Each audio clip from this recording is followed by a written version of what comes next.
Assim como outras ciências, a arqueologia ela vai ter um histórico de nascimento por volta do século XIX, ali no bojo do imperialismo, nas palavras de Pedro Paulo Funari, como um subproduto da expansão das potências coloniais europeias e dos Estados Unidos, que procuravam enriquecer explorando outros territórios.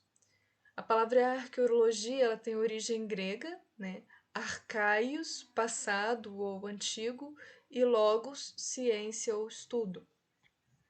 Então, alguns autores, como o Robran Gonçalves, eles propõem dividir em 4 períodos para estudar a evolução no campo de estudo da arqueologia.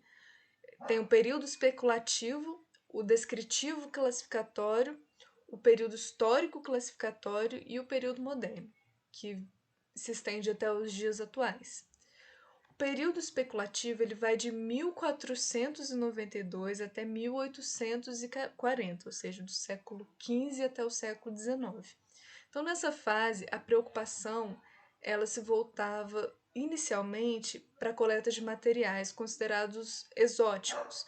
Então, os colecionadores eles reuniam o material recolhido em viagens pelo mundo e guardavam em gabinetes de curiosidades, que vão se tornar depois os museus, né? Então, a partir do século XV, nos contatos com a Ásia Central, a Mesopotâmia, a Pérsia, eles vão revelar algumas construções que eram até então desconhecidas pelos europeus, né? Alguns templos indianos, ruínas de cidades antigas, porcelanas chinesas, porcelanas japonesas. Enfim, as grandes navegações nos séculos seguintes vão colocar em contato com povos completamente diferentes do que eram conhecidos até então pelos europeus. Então, os traços dos habitantes das Américas eles vão despertar vários questionamentos nos europeus, né? Inclusive sobre se eles eram até pertencentes à espécie humana ou não, o que eles achavam, né? Então, as expedições estrangeiras elas vão pouco a pouco revelar as sociedades dos astecas e dos maias, por exemplo. Então, essas descobertas elas vão causar alguns desconfortos nos europeus. No século XX, as pesquisas elas vão se voltar então para buscar a antiguidade do homem americano. E isso vai ganhar potência, né? No século XVIII, vai começar uma preocupação da Europa em conhecer as suas próprias origens, e as pesquisas vão se voltar para grandes monumentos como o de Stonehenge na Inglaterra, né? Aquele círculo de pedras. E continuavam as escavações em alguns sítios que já eram conhecidos, como Pompeia, Herculano na Itália. Então, embora haja um reconhecido aumento no volume de pesquisas em solo europeu, segue o interesse por pesquisas arqueológicas em sítios tradicionais, como no Egito, e tal curiosidade vai ser alimentada por significativas e importantes descobertas, como a Pedra de Roseta, no Egito, que foi a Pedra de Roseta, ela foi encontrada pelo exército de Napoleão Bonaparte em 1799. Então a arqueologia, ela vai ter a sua primeira publicação, por exemplo, em formato de jornal anual só em 1770. É nessa mesma época que vai ser organizado o Museu Britânico, The British Museum, com o objetivo de abrigar cerca de 80 mil peças colecionadas pelo chamado Hans Sloane. Sloane que escreve, né?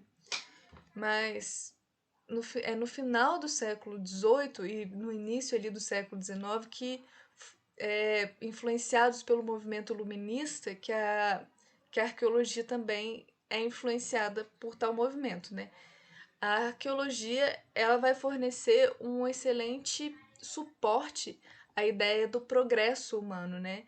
Porque foi um sistemático interesse nas antiguidades para encontrar fontes de dados sobre a condição humana, né? Então, no Brasil, as crônicas do descobrimento, elas sempre deram destaque aos indígenas e à sua diversidade, que é um ponto forte do Brasil. Depois tem-se o período descritivo classificatório, que vai de 1840 até 1914. Então, o foco dos estudos passa a ser a descrição dos materiais, né? O objetivo é tornar a arqueologia uma disciplina sistemática, mais científica, né? Que as pesquisas vão começar então a receber financiamentos. Então, por exemplo, a inspiração bíblica ela vai continuar sendo a principal fonte para a procura de civilizações perdidas no Egito, no Oriente Próximo. E tais expectativas elas vão acabar mesmo sendo atendidas, principalmente com grandes descobertas na Mesopotâmia, que é o ponto forte desse período. Então, é ainda nesse período que o banqueiro alemão Heinrich Schliemann, inspirado na Ilíada de Homero, ele vai identificar a cidade de Troia, no oeste da atual Turquia. E com o auxílio da geologia, né, que a arqueologia ela vai ganhar base para suas escavações. O resultado das pesquisas eles vão abalar os pressupostos bíblicos acerca das origens do homem, né? Então existe uma possibilidade de uma pré-história nessa época, né? Então a arqueologia ela vai ser muito impactada por Charles Darwin e o conceito das três idades, né, que vai ganhar muito suporte para ser desenvolvido e usado para datar os artefatos. E o que era esse conceito das três idades? Era a idade da pedra, a idade do bronze, a idade do ferro. Na busca por unidade, a Alemanha, por exemplo, ela vai buscar uma ancestralidade nos povos germânicos, nórdicos, eslavos, ou seja, em todas as regiões do mundo, em especial nas Américas, vão surgir centros de pesquisa e sítios arqueológicos na busca de origens comuns, né? E vai entrar o período histórico classificatório, que vai de 1914 até 1960. E vai ser uma necessidade maior de classificação, de estabelecer melhores sistemas cronológicos, né, de tempo, uma necessidade de melhores técnicas de escavações, novas técnicas, né, e grande contribuição de Gordon Childe, né, que desenvolveu muitas técnicas de estudo dos vestígios, né. Então, há muitos avanços em outras áreas do saber também nessa época, como a física, a química, a botânica, a biologia. E isso vai ser muito benéfico também para o campo da arqueologia. Também tem a questão da datação pelo carbono 14, que eu vou falar também posteriormente. E isso permitiu que os arqueólogos eles formulassem problemas relacionados à mudança cultural, né? Que se aprofundasse mais sobre esse assunto.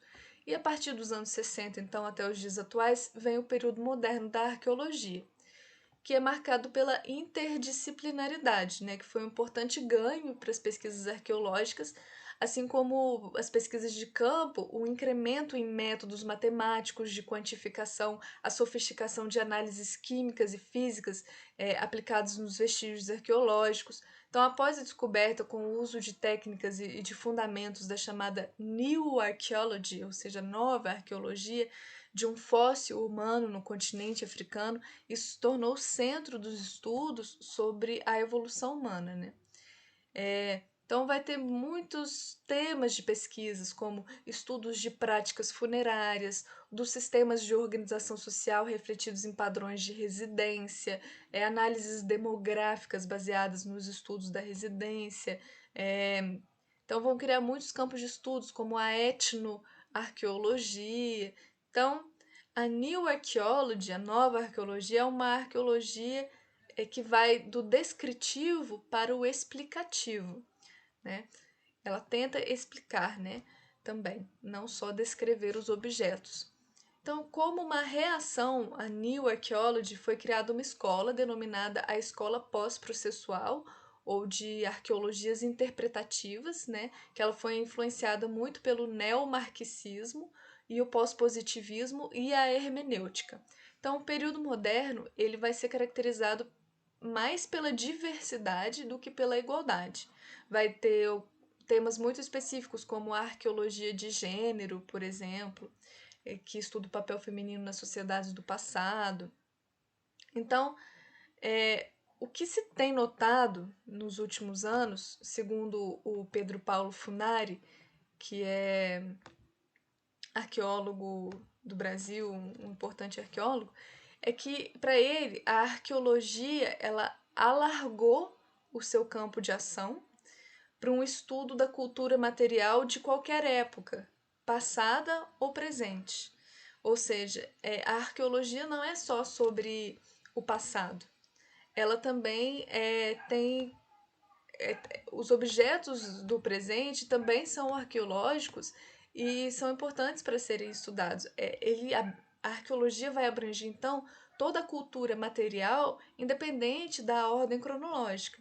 O Funari ele fala também dos ecofatos e dos biofatos, que também representam a ação do homem diante da natureza, e tal apropriação varia de grupo para grupo, de sociedade para sociedade, de tempo em tempo, ou seja, as mudanças da natureza, as mudanças na ecologia de acordo com as ações do homem são também registros arqueológicos. E para o Funari, ele afirma que para ele a arqueologia estuda diretamente a totalidade material apropriada pelas sociedades humanas como parte de uma cultura total, material e até imaterial, né, sem limitações de caráter cronológico, então, sem limitação de tempo, seja passado, seja presente. E também imaterial, porque o material ele também pode representar símbolos imateriais. Então, a ampliação na compreensão do objeto de estudo da arqueologia é uma das contribuições da nova arqueologia, da New Archaeology, que não considera apenas os artefatos, mas ela procura estabelecer as relações entre a cultura que gerou esses artefatos, bem como as transformações da sociedade em questão.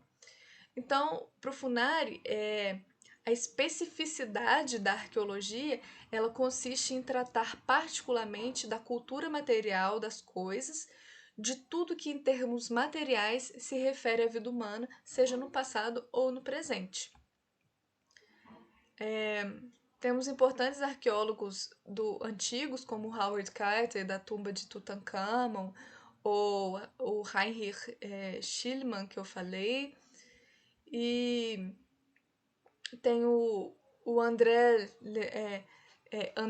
Leroy Gourand, eu acho. Uma coisa assim, porque ele é francês, é um arqueólogo francês que foi muito importante no século XX. Ele tinha uma visão, o Funari fala dele, que ele fala que ele tinha uma visão muito humanista, que ele considerava todas as sociedades e todos os povos dignos de valor. Então, por exemplo, foi muito importante essa visão humanista dele para que surgisse no Brasil, por exemplo, uma arqueologia preocupada com os vestígios indígenas, que teve na figura de Paulo Duarte um dos seus principais pioneiros.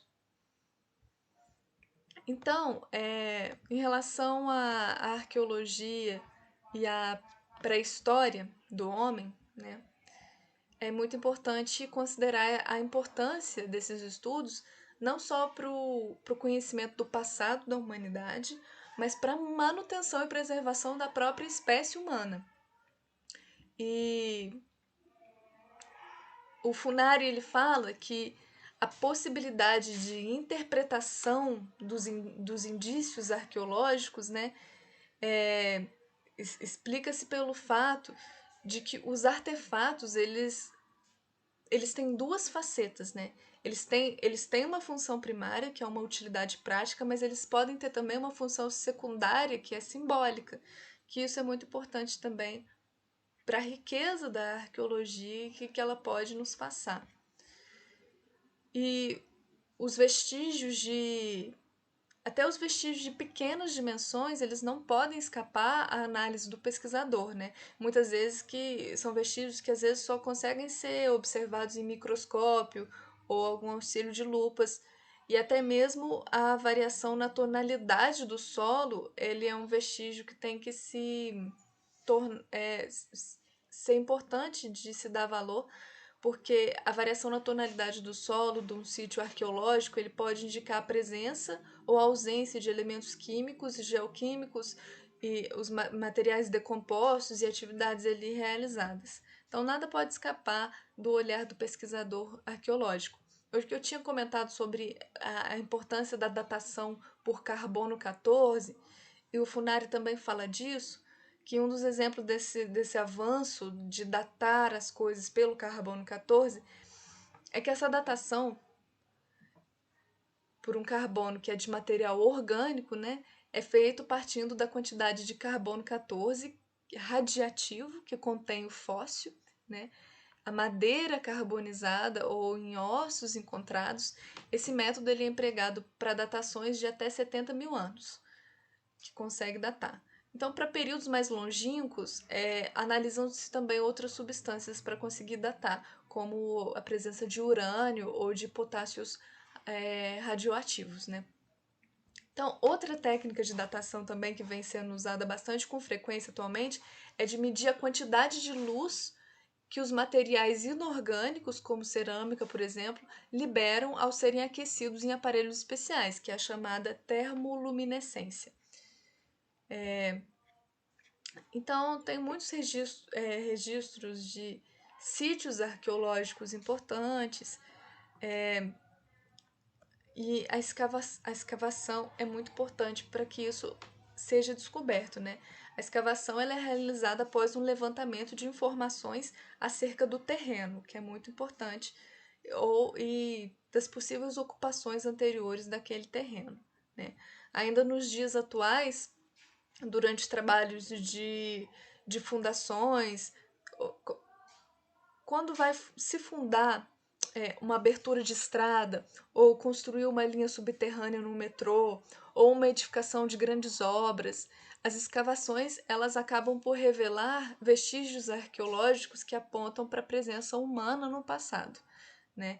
Então, às vezes vai construir alguma coisa, acaba encontrando registros arqueológicos, e por isso que antes de construir qualquer coisa, é importante um arqueólogo para avaliar aquele local, né? Esses locais dessas construções que eu mencionei.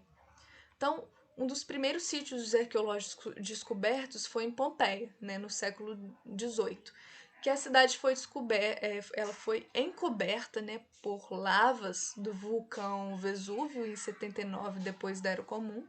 E casualmente, né, um agricultor ele localizou os vestígios de um muro ali.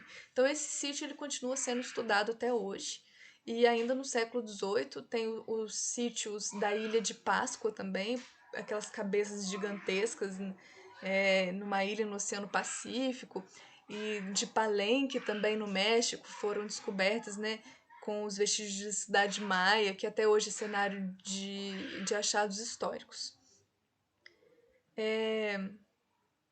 O povo no Brasil.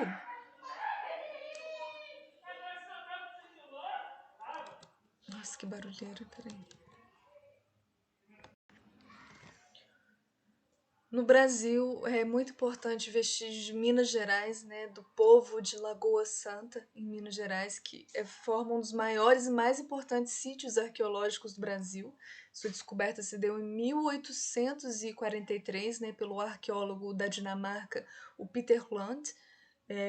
No Amapá, por exemplo, também tem um sítio arqueológico muito importante, que é o sítio do Calçoene, que vai ganhar destaque pelo seu conjunto de megalíticos e peças variadas, né? E o século seguinte vai ser muito rico em descobertas arqueológicas, né? Machu Picchu, a tumba de Tutankhamon, os manuscritos no Mar Morto, né, dos apócrifos das cavernas na Judéia, dos textos bíblicos e etc. Bom, um fator muito importante são os trabalhos da arqueóloga Niede Guidon, né, no Piauí, que ela descobriu, juntamente com sua equipe, né, em 1979, o maior número de pinturas rupestres do mundo, com mais de 1.000 sítios arqueológicos no atual Parque Nacional da Capivari, que o mais famoso é a Pedra Furada. Então isso é muito importante para o Brasil. Entretanto, o mais antigo sítio de pinturas rupestres do mundo é na Espanha, em Altamira.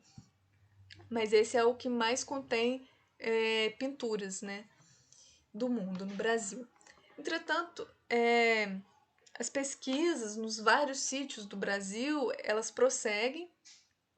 Em 1998, encontra-se um crânio no sítio de Lagoa Santa, em Minas Gerais, que é considerado o mais antigo do continente americano, né? Que é a Luzia, que põe o Brasil em cena na arqueologia mundial, né? E em 1974, o mundo ele vai conhecer um verdadeiro exército de chineses, né? Isso também foi muito importante, composto por 8.000 soldados feitos de terracota, que são os guerreiros Xi'an, né? Que estavam em funerárias construídas no governo do primeiro imperador da China, o Lin Shihuang, de 246 a 221 antes da Era Comum, que é bem legal também. E no Afeganistão vão ser encontradas as mais antigas pinturas a óleo, né? Enfim, então a criação de uma identidade nacional, em muitos casos, ela vai ser alcançada com o trabalho da arqueologia. Então, nesse sentido, o poder dominante do Estado ele vai imperar sobre os técnicos. Então, em alguns estados, as ruínas de antigas edificações elas vão servir como comprovante da pertença a alguma determinada etnia ou nação. Então, muitos interesses vão envolver as pesquisas e podem gerar problemáticas. O Funari, por exemplo, ele vai citar dois exemplos, de Israel e da Rússia, que eles procuravam, por meio da arqueologia, comprovar suas origens e legitimar, com esses registros arqueológicos, a ocupação em certos territórios. Aí vem as disputas territoriais e isso é também problemático. Mas em ambos os casos, a arqueologia vai ser posta a serviço dos interesses do Estado. Portanto, o uso da arqueologia ela pode ser feita tanto por grupos dominantes, né, como meio de encontrar justificativas para manutenção e exercício do seu próprio poder, mas também, nossa, que vizinhos, meu Deus. Não sei se dá para ouvir os gritos, mas daqui eu tô ouvindo os gritos muito altos. Então, a arqueologia ela pode tanto ser de uso para esse domínio de poder, quanto de grupos subalternos na luta por seus direitos ou para criticar as injustiças e opressões sociais que sofrem. Fechei a janela. Bom, o Funari ele vai falar sobre o futuro da arqueologia numa frase que ele fala aqui.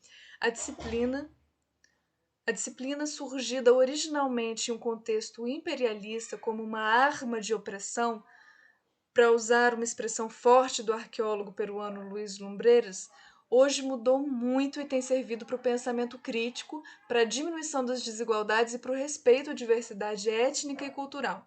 Se concordarmos com Lumbreras, podemos dizer que hoje a arqueologia pode ser uma arma de libertação, né, nas palavras de Funari.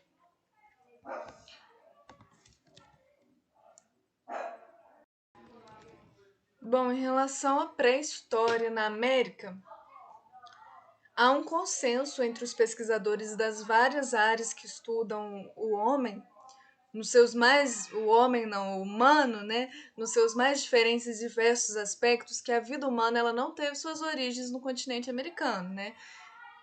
Então, o que pode afirmar que em algum momento do Pleistoceno, né, final, o homem penetrou a América. Pleistoceno final é o período geológico que vai se estender entre 2 milhões e 10 mil antes do presente, a qual o período atual é o Holoceno, né? Então, a chegada do homem na América.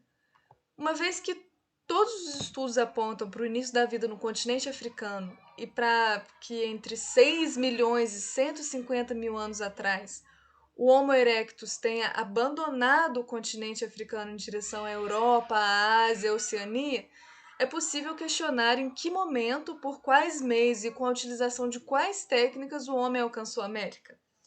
Então, as várias dúvidas, né, pairavam sobre o tipo de homem que chegou na América, já que até o início do século XX acreditava-se que antepassados asiáticos atuais teriam penetrado recentemente, há poucos milênios, na América do Norte, os asiáticos, né, justificando o aspecto mongoloide, que para a biologia tem essa questão de europoide, negroide e mongoloide, mas, né, das características dos indígenas, dos povos originários americanos do norte, né? Mas os estudos nos sítios arqueológicos de Lagoa Santa, em Minas Gerais, liderados pelo francês Paul Rivet, já identificaram a conformação craniana dos ossos encontrados mais semelhantes à dos australianos. E a hipótese de migração que tivesse uma rota da América do Sul a partir da Austrália, ela já foi abandonada, né? Porque a presença de seres humanos nas ilhas do Pacífico é muito recente. Então essas teorias foram surgindo, essas teorias foram se desapegando delas também. Porque a teoria que mais se dá é a da teoria do Estreito de Bering, que se estabeleceu uma visão predominante, né, que o homem chegou na América por meio da transposição do Estreito de Bering em algum dos 3 últimos períodos da glaciação, né, 40.000, 25.000 ou 14, 9.000 antes do presente. Então, vou colocar uma foto aqui do mapa, que em algum momento, nessa parte ali, teve algum momento da glaciação lá em cima, né, bem lá em cima onde está separado pelo mar, ali na época de glaciação tem sido congelado e eles conseguiram passar e por isso conseguiram chegar à América. Bom, os vestígios de populações humanas encontrados no sítio de Clovis, localizado no estado do Novo México, né, nos Estados Unidos, eles eram considerados como os mais antigos sinais de presença humana na América, que datavam de 11.500 anos atrás. Eram, né, nesse período, as temperaturas inferiores às atuais, né, que houve período de glaciação, teria permitido a migração de um continente para o outro, como eu havia dito. E esses primeiros habitantes eles vão ser chamados de paleoíndios, né? Paleoíndios, o prefixo grego palaios, né, que significa velho, que vai ser usado para designar os habitantes mais antigos da América do Norte. Então, na América do Sul, os sítios de Monte Verde, no Chile, por exemplo, eles vão possuir datações que vão apontar para a presença humana de 12.500 e 33.000 anos. Então, no Brasil Central, por exemplo, na Lapa do Boquete, em Minas Gerais e em Santa Helena, no Mato Grosso, ou alguns sítios do Nordeste, da Amazônia, vão apresentar artefatos com datações mais antigas que as encontradas em Clovis, entre 1.500 a 13.000 anos. Então, o sítio mais discutido, entretanto, ele vai estar no Brasil, né? Que é o abrigo sob a rocha da Pedra Furada, né? No Parque Nacional da Serra da Capivara, no Piauí, que eu falei dos maiores registros rupestres, né, em quantidade. E sobre a liderança da arqueóloga brasileira Niede Guidon, os pesquisadores vão encontrar vestígios de fogueiras que foram datadas com até 50.000 anos. A problemática que se insere é que esses restos de fogueiras feitas, elas são supostamente feitas por humanos, mas algumas delas também podem ser resultado de fenômenos naturais sem interferência de qualquer ação do homem. Então, aqui na imagem, vão ser apresentados, são os sítios arqueológicos mais antigos do Brasil, né? Tem o de São Raimundo, Nonato, Chã do Cabodo, em Alagoas, né? Brejões na Bahia, Cipó, Santana, Lagoa Santa, Minas Gerais, Lapa do Sol, Santa Helena, Mato Grosso, Alice Buer, São Paulo, Arroio dos Fósseis, Rio Grande do Sul, entre outros, né? Nos últimos anos, houveram o refino das técnicas de escavação, né? Com comprovação da presença do homem em território brasileiro por volta já de 12 a 5.000 anos antes do presente, né? E pro Funari, segundo a visão tradicional, haveria 2 frentes de expansão. Uma que era caçadora, que essa penetrou pouco a pouco no interior do continente, e uma que penetrou não pouco a pouco, mas de uma forma mais rápida, que eram os pescadores e os coletores, que avançou ali pelas costas do Atlântico e do Pacífico. Bom, os primeiros brasileiros, né? Uma característica comum aos sítios arqueológicos no Brasil é que, em sua maioria, eles estão sobre o abrigo de rochas ou grutas. Mas não porque os homens neles normalmente morassem, mas porque preservaram melhor nesses lugares os vestígios e são mais facilmente localizados pelos arqueólogos nesses lugares, né? Então, a localização protegida possibilitou a preservação de grande número de artefatos, por isso que são muito encontrados em abrigos de rochas ou grutas. As mais recentes datações acerca das populações de Lagoa Santa, elas vão apontar para da Luzia, né? Elas vão apontar para um período entre 10 e 8 mil anos atrás. Em Santana do Riacho, em Minas Gerais, tem as lascas de quartzo, né? Plaquetas de quartzo que vão ser utilizadas para a confecção de instrumentos cortantes, tinham várias utilidades, né? Tem ainda no sítio de Santana do Riacho, utilizado também como um cemitério entre 11 mil e 8 mil anos atrás. E o que foram encontrados nesse cemitério? Tem o registro do Funari também sobre isso. Ele fala: nesse cemitério foram encontrados esqueletos fletidos depositados em redes, às vezes salpicados com pó vermelho e adornados com colares de contas vegetais. Entre os restos de alimento, há cascas de pequi e jatobá, coquinhos de licuri e ossos de animais. Constatou-se que os homens usavam utensílios líticos, ou seja, de pedras, e ósseos. Deviam praticar caça de porco do mato, tatus e roedores, com abundância de alimentação vegetal que levava a cárie dentária, rara em época tão recuada. Pelo estudo dos ossos humanos, foi possível saber também que havia falta de alimentos e até fome no período de crescimento corporal de crianças e adolescentes, além da presença de doenças inflamatórias.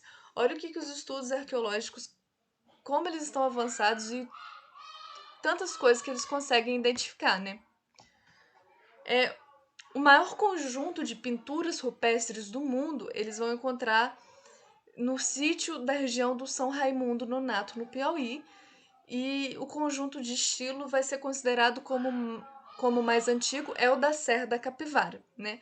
Então, segundo os pesquisadores locais, os grafismos eles teriam se desenvolvido entre 12 mil e 6 mil anos atrás, e nas figuras da Serra da Capivara, o Proust ele fala o que são encontrados nessas figuras, né? Representações humanas que mostram cabeças, por vezes ornadas com cocar, isoladas, né? E às vezes figuras que parecem assexuadas, ou quando estão em grupo, o sexo ele é indicado de maneira convencional, né? Um traço para o pênis, né? Sempre erguido, e um círculo para a vulva. Então as personagens elas são geralmente muito dinâmicas, né? Formavam cenas familiares, relações sexuais, caça ao tatu ou ao veado.